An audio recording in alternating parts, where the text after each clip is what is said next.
Why do Russians don't protest? Well, actually, that's a wrong question, because they do.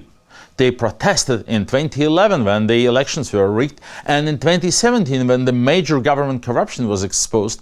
Hundreds of thousands took to the streets in 2021 when Alexei Navalny returned to Russia and was unjustly arrested after a poisoning attempt against him, and in 2022 when Putin launched the war of aggression against Ukraine. Tens of thousands were beaten up, detained, many were jailed for lengthy terms, as an act of state terror against them, as an action of repression to make everyone feel afraid.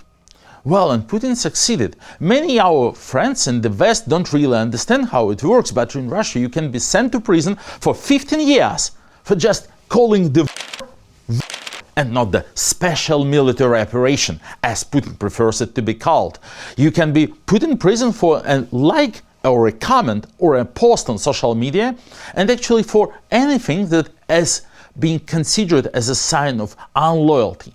So now we don't see visible protests on the streets just because the risks are too high. But it doesn't mean that all Russians remain loyal to Putin. There is a lot of disobedience, there is a lot of unloyalty, and Putin's war against Ukraine is enormously unpopular in the Russian society. So we can compare this with what we've seen in Eastern Europe like 40 years ago.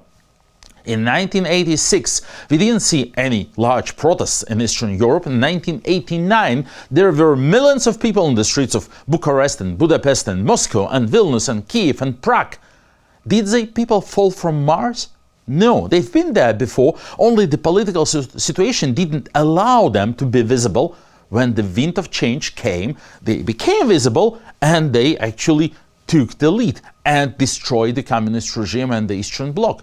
This will happen in our country once again when the situation changes.